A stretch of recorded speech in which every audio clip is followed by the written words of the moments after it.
Hello guys, सारी Naseema blogs में आपका स्वागत है। पहले तो आप सभी को जय श्री राम। गाइस, आज की जो टॉपिक है, आज की जो वीडियो है, वो मैं मेरे हस्बैंड पहली बार हम लोग कैसे मिले थे और हम लोगों को कैसे बातचीत हुई, आज मैं उसके बारे में ही बताने वाली हूँ। देखो, मैंने पहले भी बताया हुआ है ये वीडियो।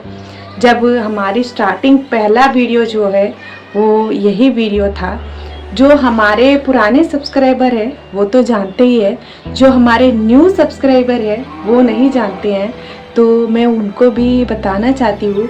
तो ये वीडियो अच्छा लगा तो लाइक करना, हमारे चैनल को सब्सक्राइब नहीं कर तो प्लीज़ सब्सक्राइब कर लेना और हमारी वीडियो में एंड तक बने रहना। हम लोग किस दिन मुलाकात हुए थे और हमारी पहली मुलाकात कैसे हुई थी, मैं आपको बताती हूँ। अभी जब हम लोग एक दिन क्या हुआ था कि जैसे देखो, अभी सॉन्ग लाइव चैनल होती है, वो अभी जैसा अभी लाइव चालू है तो सॉन्ग चल रही थी, तो सारे लोग अभी चैट करते हैं। तो वैसे ही मैं भी उस लाइव में गई थी। मैं आपको लाइव का नाम नहीं बोल सकती हूँ। तो उस टाइम वो तो पहले बहुत दिन से ही जाते हैं। मैं तो जब पहली बार गई थी, मुझे भी वो कैसे बताती कि अभी जैसा देखो, हमारे जो इस्लाम में है, जैसा अभी नात शरीफ होती है, अभी उसकी भी एक लाइव चैनल होती है। मैं पहले उसमें मैं जानती थी, उसमें मैं नात वगैरह सुनती थी पहले। तो वैसे ही मतलब वो लाइव चालू होते होते ही वैसे ही वो एक लाइव सॉन्ग चैनल मैंने देखा था। मैंने सोचा कि अरे मतलब हिंदी में भी सॉन्ग लाइव चैनल होती है, ऐसे करके मैंने सोच के वहाँ पर उस लाइव में गई थी।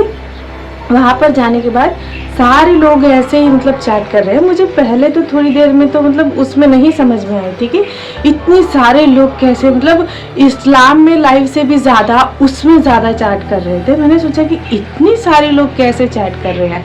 तो फिर मैंने एक दिन इनका नाम मैंने देखा था।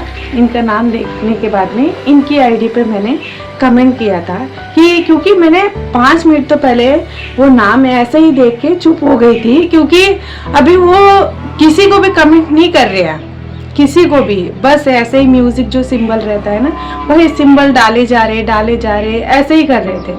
फिर मैंने सोचा कि अभी इतने सारे लोग तो लाइव कर रहे हैं, मतलब इतने सारे लोग तो चैट कर रहे हैं, इतने सारे लोग लाइव पर है, ये क्यों ऐसे किसी से भी बात नहीं कर रहे हैं, मतलब ये लड़का क्यों ऐसे किसी से भी बात नहीं कर रहा है, ऐसे करके मैं सोची थी।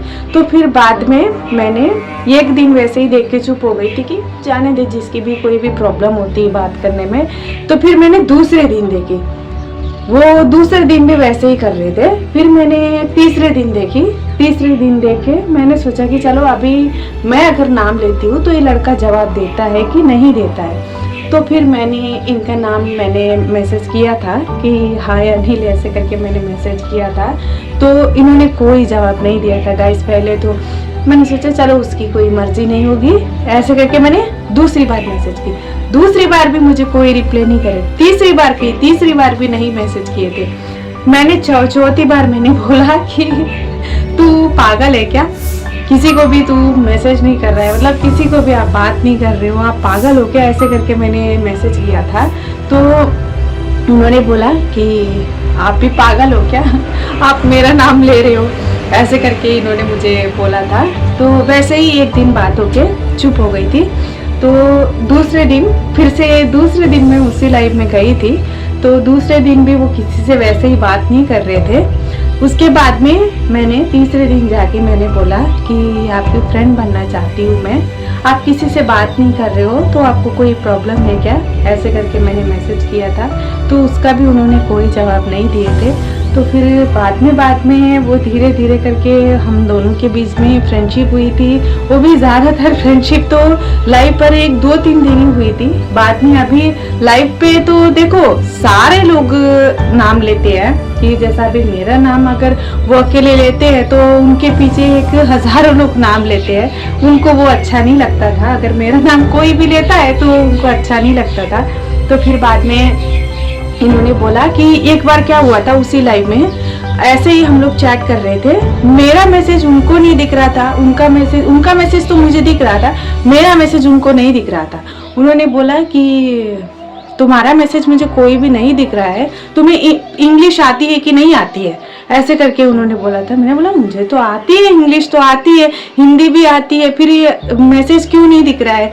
तो फिर उन्होंने बोला तुम्हारे वहाँ आंध्रा में क्या भाषा है, मतलब ऐसे करके पूछे थे। मैंने बोला हमारे यहाँ तो तेलुगु है। तो फिर उन्होंने तेलुगु में टाइप किया था, तो तेलुगु में टाइप करके वो तेलुगु की जो मैसेज है मुझे दिखी थी, और मैं जो भी मैसेज कर रही हूँ उनको नहीं दिख रही, बस नो ऐस करके बस इतना ही दिख रही थी।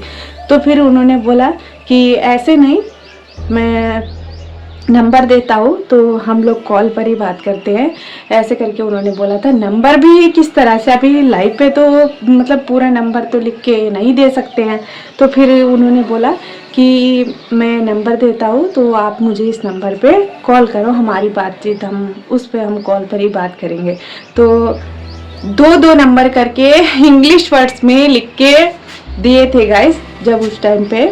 तो फिर हमने हमारी दोनों के बीच बातचीत हुई 3 दिन, ऐसे ही हमें एक फ्रेंडशिप की तरह ही हम लोग बातचीत करते थे। अभी ये एक बात उनको नहीं पता थी कि मेरी मैरिज होके है, इस्लाम में मेरी मैरिज करके मेरे पेरेंट्स ऐसे करके उनको नहीं पता थी। मुस्लिम लड़की हूँ ऐसे करके पता है, पर मैरिज होके ऐसे करके उनको नहीं पता थी। फिर 3 दिन हमारी बातचीत हुई थी, तो चौथे दिन फिर मैंने ही बोला कि मैं आपको एक बात बताती हूँ, आप गुस्सा मत होना, ऐसे करके मैंने उनको बोला था। तो उन्होंने पूछा कि क्यों, क्या हुआ, किस लिए, मतलब गुस्सा होने वाली मतलब बात क्या है। मैंने बोला कि देखो आपसे मुझे फ्रेंडशिप हुई है, मैं आपसे बात करती हूँ, अगर ये रिश्ता आपको पसंद नहीं है तो एक आप दोस्त समझो या जैसे भी, पर आप बातचीत मत बंद करना, क्योंकि एक दोस्त जैसे हो गए हो तो प्लीज़ आप बात मत बंद करना, ऐसे करके मैंने उनको बोला था। तो सीधा उन्होंने ये वही बात बोल दी कि क्यों तुम्हारी मैरिज होके है क्या, ऐसे करके उन्होंने मुझे पूछा था। तो अभी जो है तो है ना, क्योंकि अभी बताना तो ज़रूरी है कि हाँ अभी मैरिज होके मुझे बताना जरूरी था। देखो अभी मुझे उनसे कोई टाइम पास नहीं करनी थी, जो है रियलिटी एक दोस्त की तरह हो, ये एक मतलब हमारा लव हो या कुछ भी, मुझे तो छुपाना नहीं था कि मेरी मैरिज होके थी। तो फिर मैंने 3 दिन के बाद में मैंने बता दिया था कि हाँ मेरी मैरिज होके है। मुझे इस टाइम पे मेरे पेरेंट्स ने बचपन में मुझे शादी कर दी थी 17 साल में, तो मेरी एक लड़की भी है, ऐसे करके मैंने इनको बोला था। क्योंकि अभी वैसे नहीं बोलती तो बाद में क्या होती है गाइस कि एक धोखा जैसे हो जाता है एक इंसान को, कि अंदर से दिल ये हो जाती है कि अच्छा ये मेरे से टाइम पास कर रही थी अभी तक, ऐसे करके हो जाती है। तो फिर हमने कॉल पर ऐसे ही 1 साल हमारी बातचीत हुई थी। अभी 1 साल के बाद में भी उनके घर में भी उनको पूछ रहे थे कि तू क्यों नहीं शादी कर रहा है, किस लिए शादी नहीं कर रहा है, तुझे कोई लड़की पसंद है कि क्या है, ऐसे करके सब लोग घर में पूछ रहे थे। तो उन्होंने सीधा ही बोला कि ये एक इस्लाम की लड़की है, मुस्लिम है वो, उसको शादी भी होके है। मेरी जो भी प्रॉब्लम होती थी वहाँ पर मेरे साथ में जिस तरह से भी होता था, हर एक प्रॉब्लम मैं उनको बताती थी कि मुझे इस तरह से हो रही है, इस तरह से हो रही है। अगर उनको मैं बोलती भी थी कि अगर आपको छूट है तो मैं, क्योंकि मैं रोती थी ना, मेरा जो अंदर से एक दर्द रहती थी, मैं रोती थी। वो हर बार पूछते थे कि क्या हुआ, किस चीज़ से तुम रो रही हो, क्या हुआ है, ऐसे ऐसे करके वो हर वक्त मुझे पूछते थे। मेरी हर टाइम की मैं सब हर एक चीज़ में बताती थी। वो बोलते थे कि तुम्हारे पेरेंट्स को बोलो, तुम्हारे बहनों को बोलो, अभी मैं यहाँ पर इतने दूर हूँ तो मैं कैसे क्या कुछ भी नहीं कर पाऊँगा, ऐसे ऐसे करके। फिर बाद में मेरा दर्द उनसे भी नहीं देखा गया था, तो फिर उन्होंने बोला कि अभी तुम यहाँ पर, हम दोनों की ऐसे ही 1 साल में बातचीत हो रही थी, हम लोग को कब प्यार हुआ कैसे हुआ हम लोग को पता नहीं है गाइस। तो उन्होंने एक ही बोला था कि अभी तुम्हें शादी हुआ है, तुम एक लड़की है, मैं तुम्हें पसंद तो करता हूँ, पर अभी यहाँ पर तुम्हें आना वो बहुत ज़्यादा मुश्किल है, क्योंकि अभी वहाँ पर तुम वो सब कुछ छोड़ छाड़ के आई, तो अभी हमारे यहाँ पर तो बहुत ज़्यादा प्रॉब्लम होगी। फिर भी मुझे कोई टेंशन नहीं है, मेरी फैमिली को तो मैं समझा लूँगा, पर अगर तुम वहाँ से यहाँ पर आती हो तो कैसे आओगी वो हमें सोचना पड़ेगा, ऐसे करके उन्होंने बोला था। तो आपको अभी जो भी है मैं आपको अगले वीडियो में मैं बताऊंगी, क्योंकि बहुत लॉन्ग हो जाएगी वीडियो। तो आपको ये वीडियो अच्छी लगी है तो प्लीज़ लाइक करना, शेयर करना, हमारे चैनल को सब्सक्राइब नहीं किया तो प्लीज़ सब्सक्राइब कर लेना। सबको मेरी तरफ से जय श्री राम।